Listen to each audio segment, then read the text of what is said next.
dear viewers. We are happy to welcome you on the international discussion dedicated to the global conference which took place on the 4th of December and was called Global Crisis: Time for the Truth. Yes, greetings.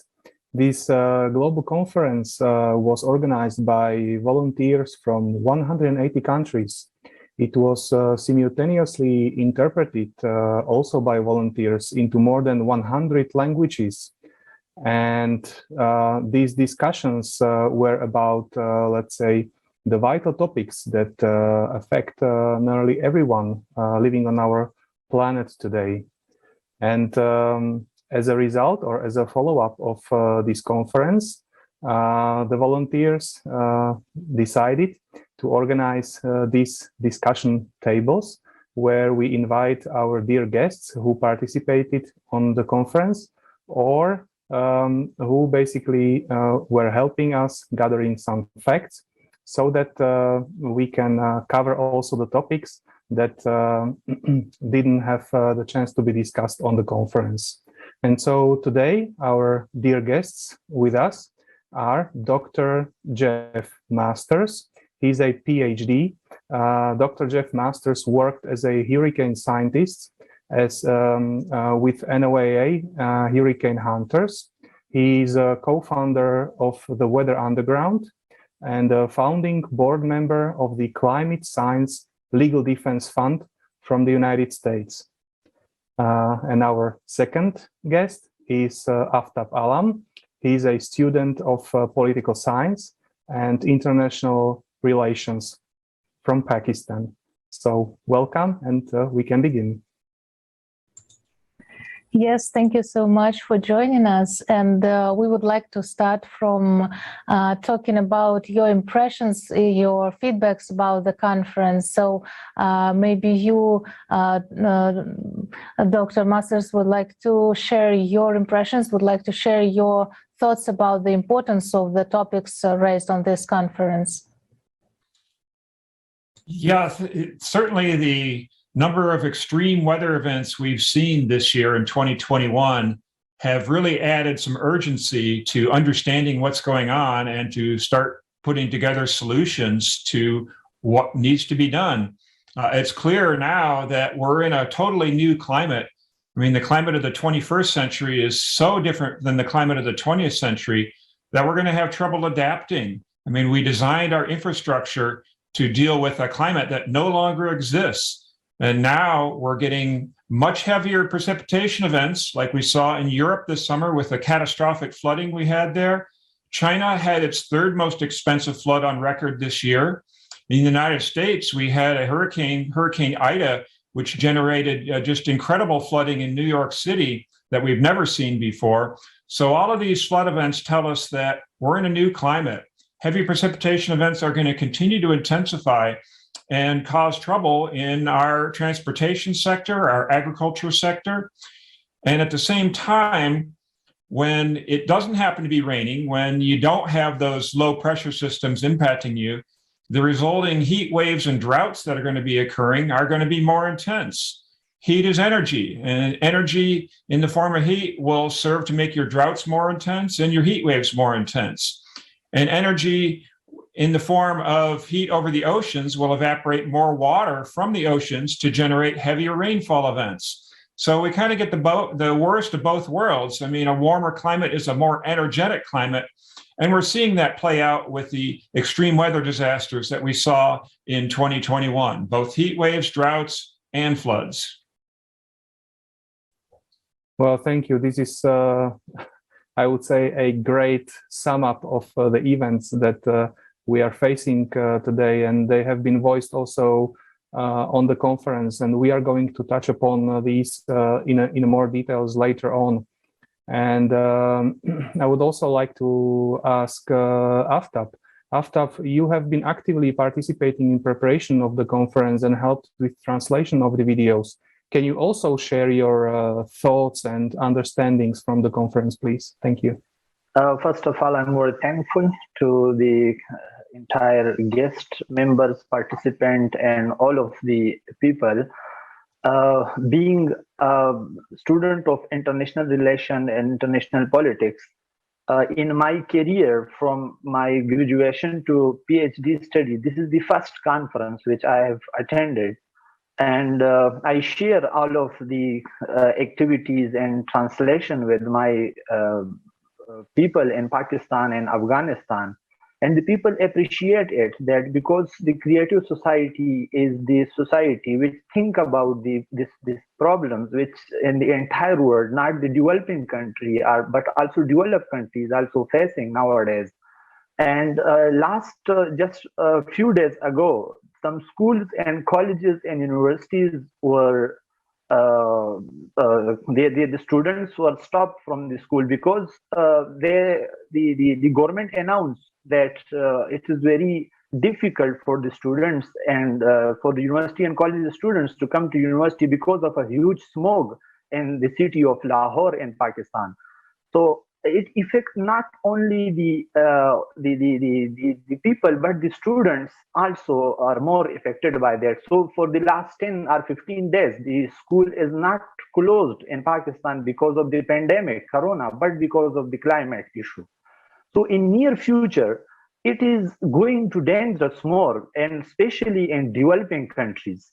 They are already facing different types of problems, the problems of terrorism, corruption, governmental structure, so many things. But the climate change, it is a disaster for the developing countries. And recently, I'm also working research on the transboundary waters between Pakistan and Afghanistan.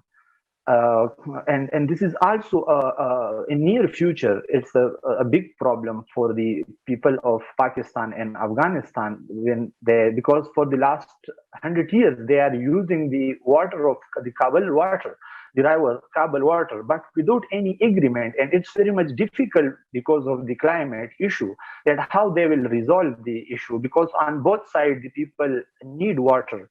And they for fresh drinking water and so many, but it's very much difficult for the government now because of the climate issue, that how we can resolve the issue, because on both sides the people need water, and this is the only river which connect Pakistan and Afghanistan. So that's why the conference, my experience, the creative society done a lot. And it is a great honor for me, being a student of international relations and being a student of a developing country, Pakistan, that I can participate in this conference, and I share the views of the world in my Pashto language with my people. And thank you so much for your appreciation and your help.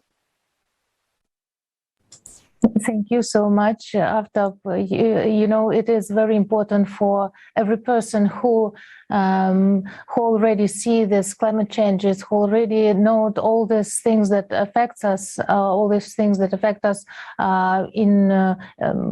without, you know, just with any circumstance we live in. It doesn't matter in what country and so on. So we all can see these consequences. And we can feel how it affects us. But actually, we would like to speak a bit more, to talk a bit more about the current situation in the world. And we know that, unfortunately, on the 10th of December, a tornado hit the 8 states of North America, which brought huge destruction and claimed the lives of dozens of people, and especially was damaged the state of Kentucky. It was, you know, just the hardest hit for it. And we know that it is the strongest hurricane in the history of the state. So please, dear Dr. Masters, could you outline the current situation as a specialist and as a person? Yeah, sure. I was watching the storm Friday, and in my 40 years as a meteorologist, there aren't too many things that shock me, but that was definitely a shocking event, because the tornado that did the most damage there stayed on the ground for as long as we've ever seen a tornado do. I mean, usually they only last a minute or two. This one was on the ground for over 2 hours. And at that time, it was at peak strength pretty much the whole time. So it was doing catastrophic destruction. And we can see these sorts of storms in the spring, which is tornado season, but to see it in December, that was really, really astounding to me because it's wintertime and normally you don't have the energy in the atmosphere needed to generate a tornado in the winter. So that really speaks to how climate change has changed the environment in which all weather forms. I mean, it didn't used to be you could get a violent tornado in December like this, but now you can. So tornado season lasts all year long, not just in the spring. And that creates a lot of problems which our society is not designed for. In particular, this tornado happened at night. I mean, in December, you've got very short days and long nights, and people are much more vulnerable to a tornado at night because they don't see it coming. They might be asleep. And so the death tolls are always much higher during wintertime tornadoes. So it's simply a stunning weather event that I was very surprised to see and alarmed that this is the kind of thing that maybe we're going to see a lot more of in the future. Mm-hmm. Thank you. And can I also ask a question? So you've been following these events. How does the government and people deal with these sort of events? Are they ready? Is the government or organizations ready to really help people, or are the people left alone to help themselves? How do you see? Certainly in the few days after the disaster, there's a lot of help available. This is a very high-profile event, so a lot of attention is on it. The president is coming today to visit the affected area, so there will be a lot of resources brought to bear.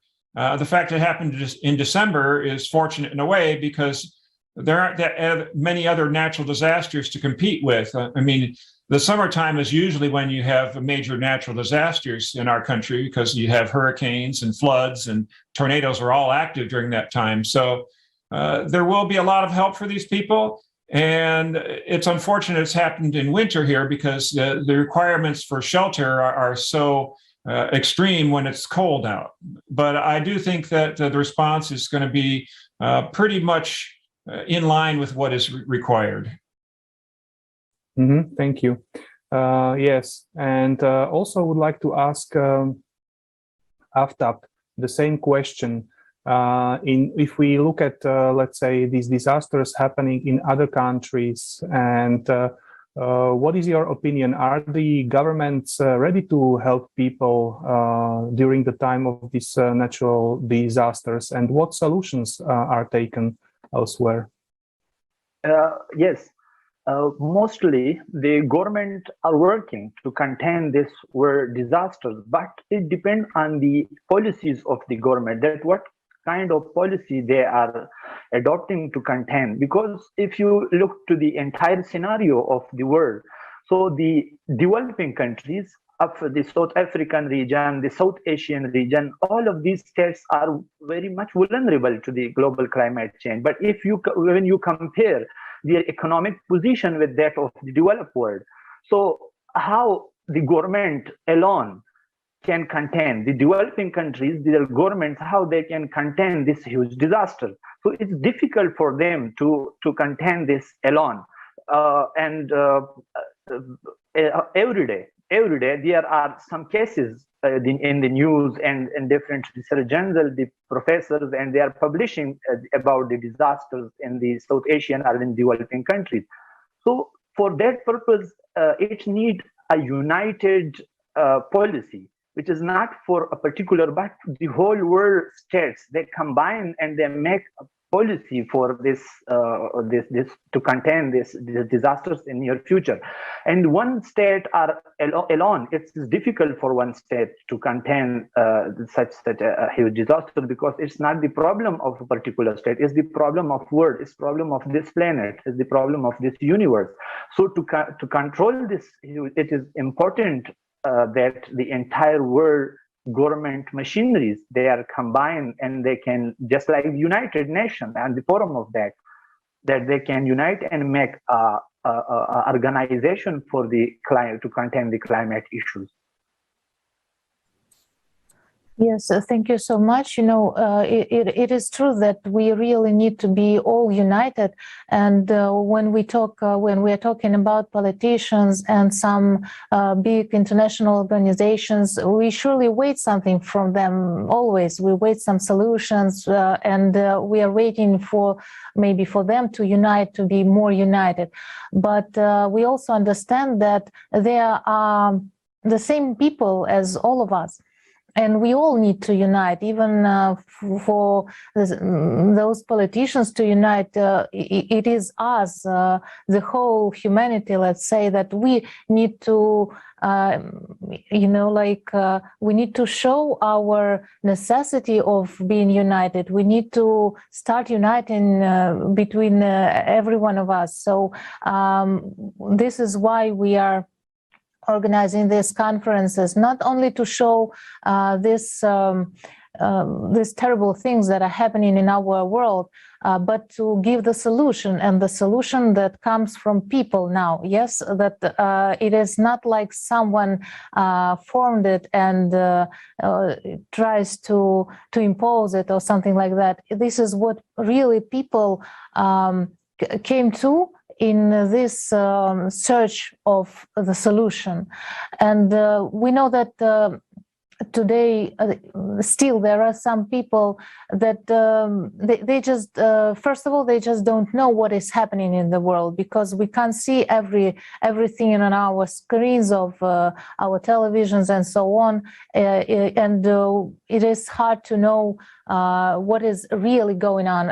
And also this is the aim of this conferences that people are organizing today, all these volunteers from the whole world, to show the truth.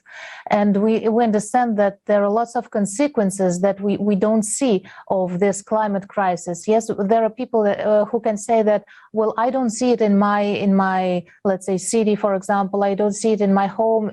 I'm okay, and I don't think that it is something outstanding or something just abnormal. But actually we can talk about the consequences, and we already can tell everyone that this really affects everyone. We found the article of Dr. Masters on December the 6th. You wrote about the global food prices, and you said that that extreme weather is a key factor in high food prices. Could you please extend a bit on the topic to show people that it really concerns and affects everyone, and we should be aware of it? Certainly. The global food situation is such that every year we make more food than the previous year, pretty much. Over the past 60 years, agricultural technology has really advanced due to new strains of grains that have been developed that are more productive, improvements in fertilizer use, pesticide use, irrigation. The amount of food that's harvested this year is going to set a record. It's about 1% higher than last year. And that is needed because the global population is increasing.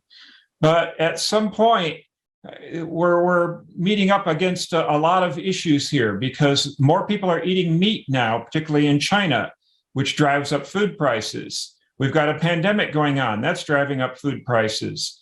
The cost of fuel and energy is very high right now, which is also contributing to high food prices. So this year, global food prices are currently at their highest level in 46 years, since the mid-1970s. So that leaves us very vulnerable to, like Anna was saying, if you've got a extreme weather shock, a drought most likely, or potentially a flood in a major grain producing area, then that could drive food prices to a level where now people can't afford to buy food in some parts of the developing world. We saw this back in 2011 in the wake of the Russian and Ukraine heat wave.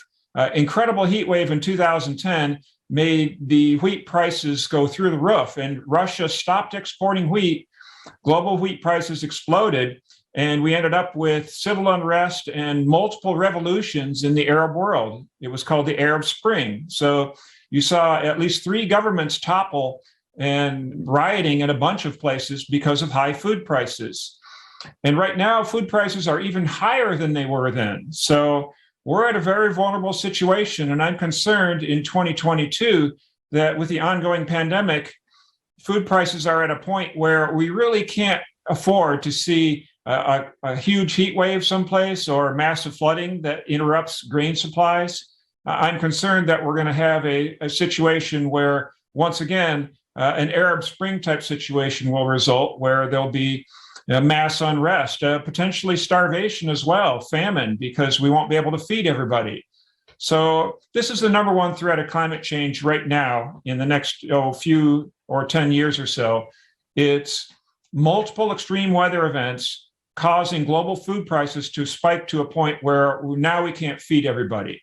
And the vulnerability is only going to increase in coming years because the weather is going to get more extreme and we're going to get more vulnerable. There's population increases, more people eating meat, and it's all going to cause a crisis, I think, that we've never seen the likes of. So that's not a very cheerful thing to say, but it's the reality. And certainly there are a lot of people working very hard to reduce our vulnerability. There's a lot of great research being done to develop higher yielding grains. There's a lot of technology going into trying to grow food more efficiently. Certainly, genetic engineering is attempting to improve the process of actually photosynthesis to grow more beneficial grains. But that is a problem because a lot of people don't accept genetically modified foods. That will have trouble with acceptance in a lot of countries. So huge problem. We're working hard on solutions, and we just have to be ready to anticipate that this all could blow up and be a very serious global crisis due to extreme weather triggered by climate change, making things much more vulnerable than they ordinarily would be. Mm-hmm. Yeah. In one of our previous discussion tables, there was one host who mentioned development of these vertical hydroponic farms, but also mentioned that at present the costs are too high for, let's say, the local governments or the local investors to realize this. And coming to this, don't you think, and this is a question for both hosts today, so don't you think that government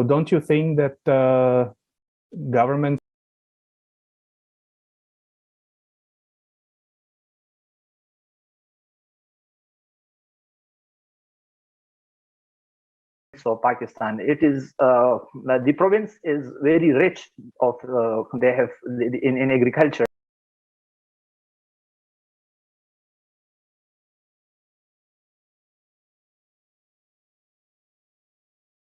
One supplementary question. And we can obviously see there is a sort of disconnect in the communication between the government,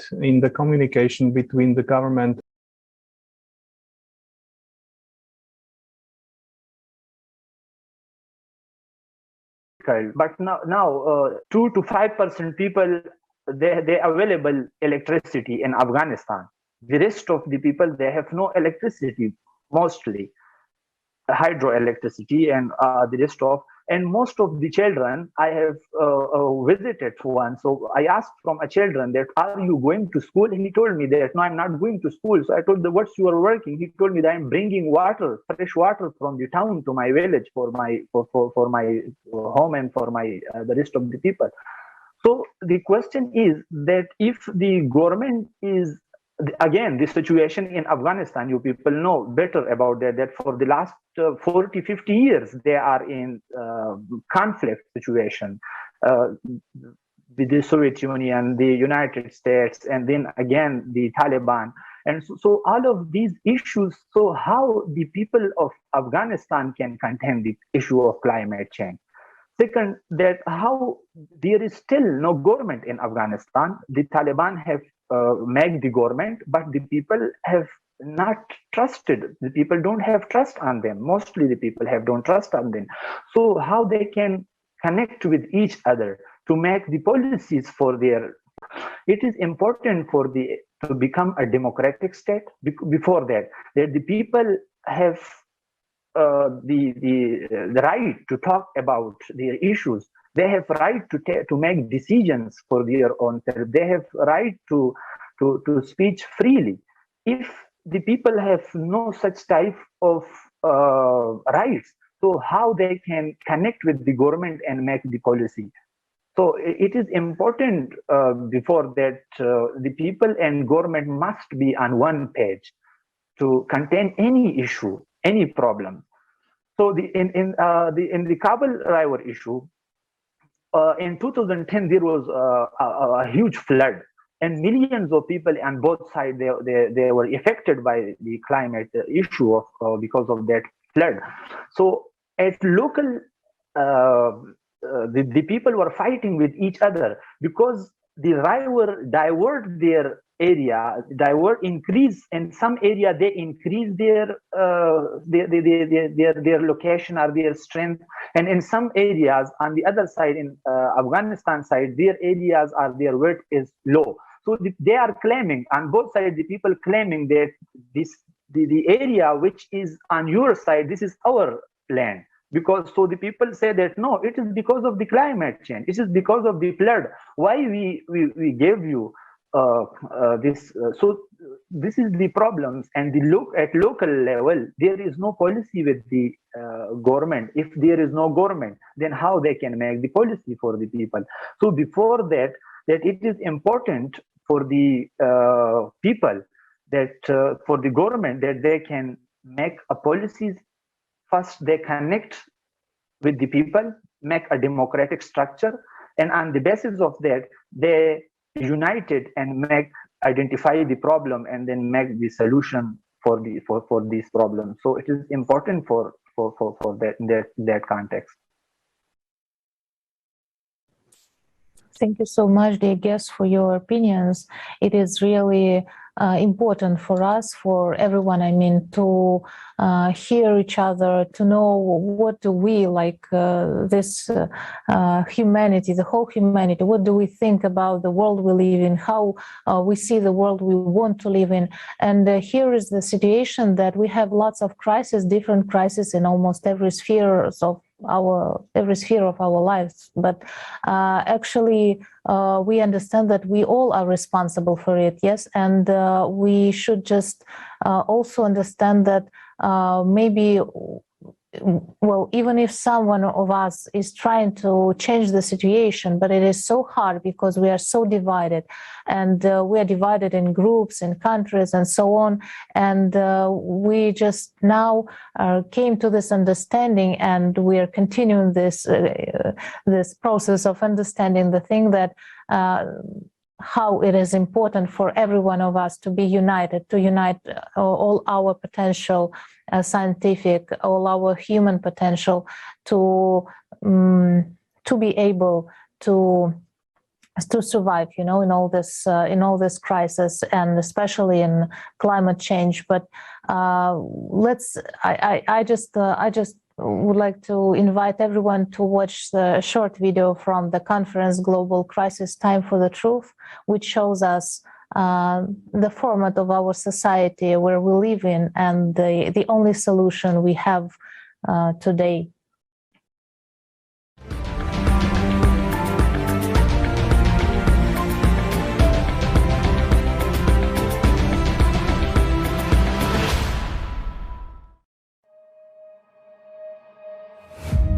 Humanity, various races, nationalities, religions, but we are all sailing in the same boat in this ocean of life.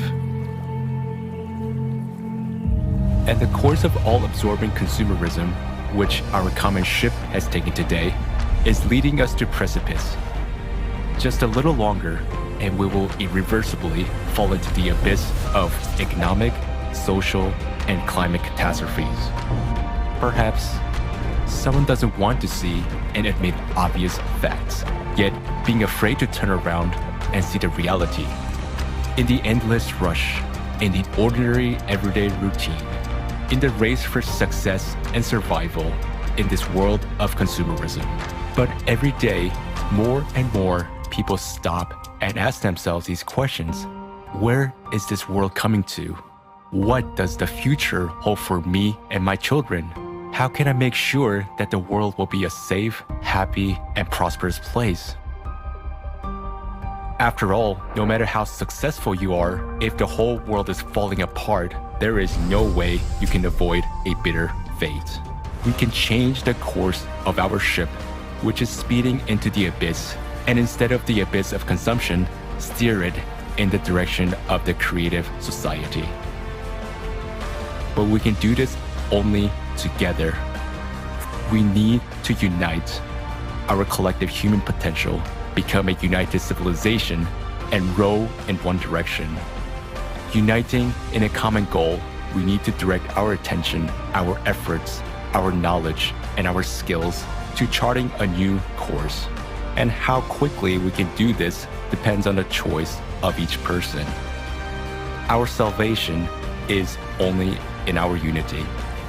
Only by working together can we build a truly decent world. A world that will have a future for us and our children. And that is the creative society. We still have a chance. So let's take it.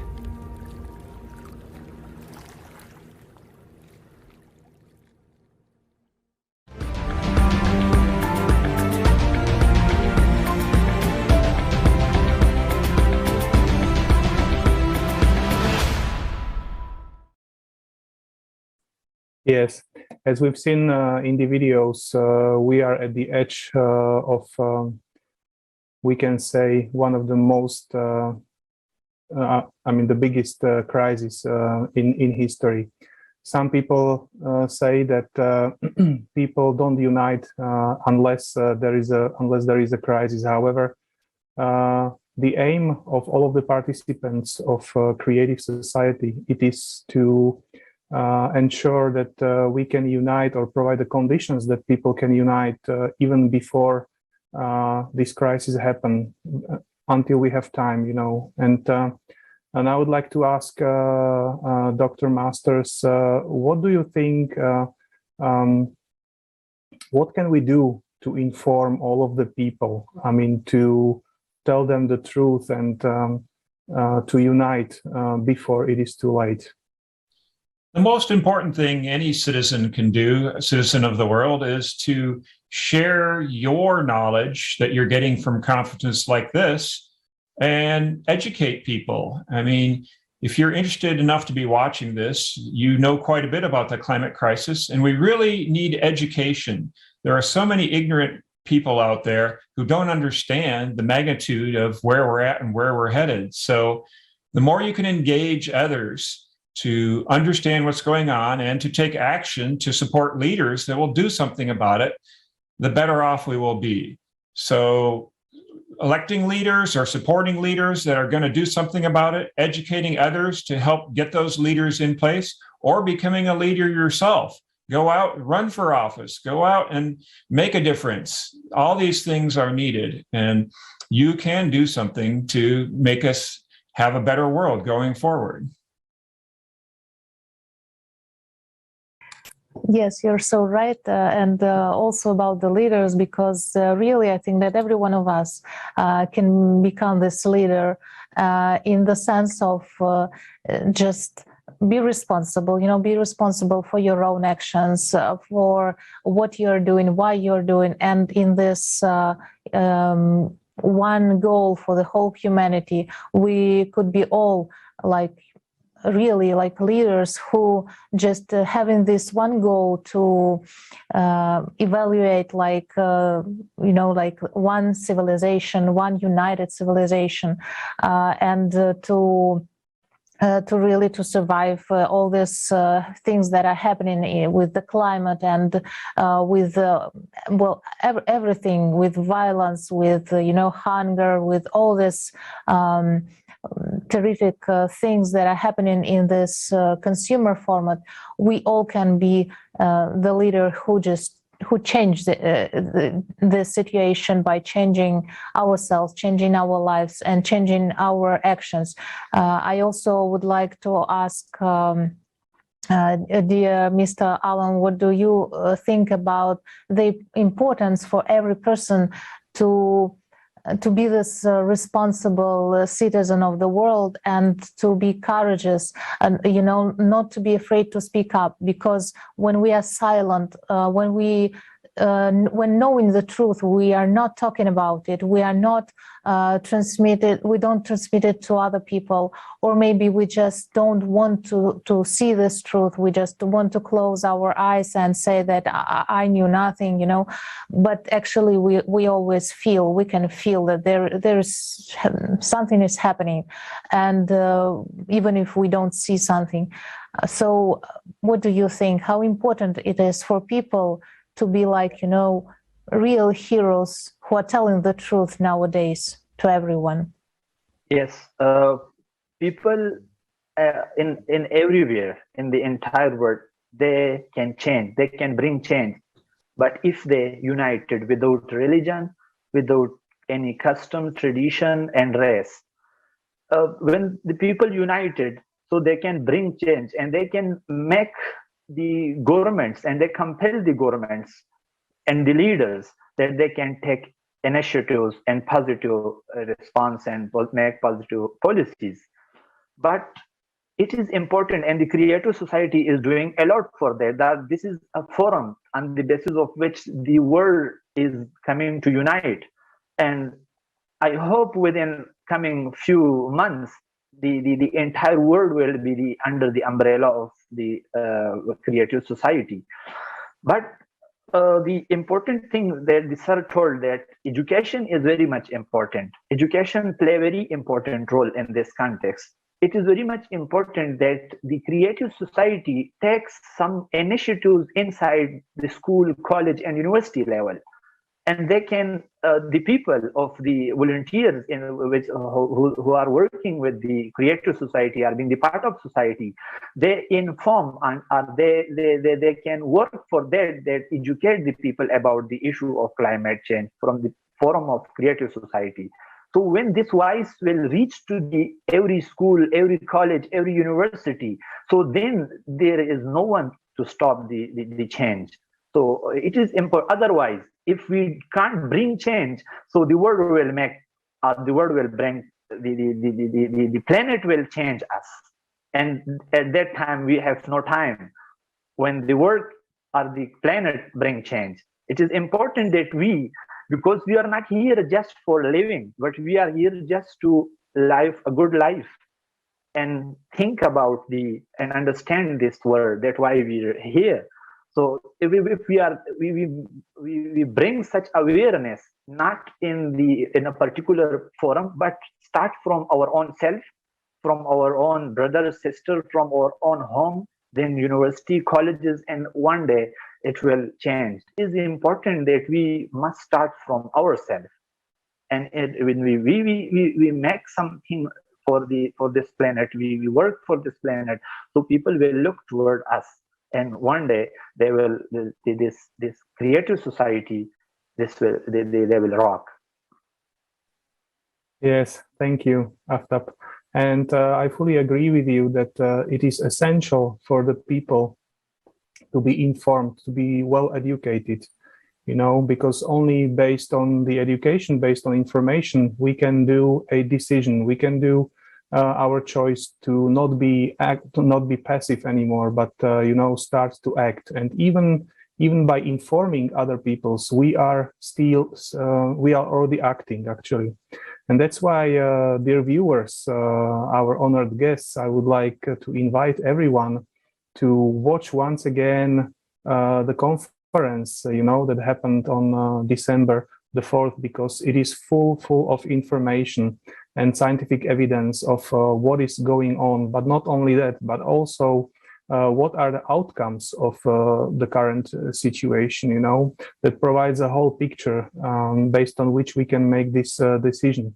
And also, I would like to encourage everyone, if you have got any comments, any questions, any proposals, just feel free to drop us an email at info@creativesociety.com. You can also contact us via, Instagram or Twitter, and we'll be happy to include your comments, questions into the next roundtables, into the discussions with our honored guests, and who will be happy to answer them or address them. Yes, thank you so much. Thank you so much, our dear guests, for coming, for, just having this time together, to spend this time together talking about the most important things which really concerns every person. And thanks to our dear viewers also, well, to everyone. I just want to remind that when we are talking about volunteers who are organizing all these discussions, conferences, we mean that it is not like one organization, one group of people. We are called volunteers because we are doing it because we want to change the world, because we want to live. We want to live happily. We want to live like one whole united, family. We need this evolution for everyone, and we know how to do it. We people came to the solution, and we need just to share it with everyone so that everyone could have this possibility to choose in what world we want to live. And I am sure that there's no one who would say that he or she doesn't want to live in the creative society, because the 8 foundation of creative society are those foundations that really construct our humane life. Yes, and so just join the Creative Society project.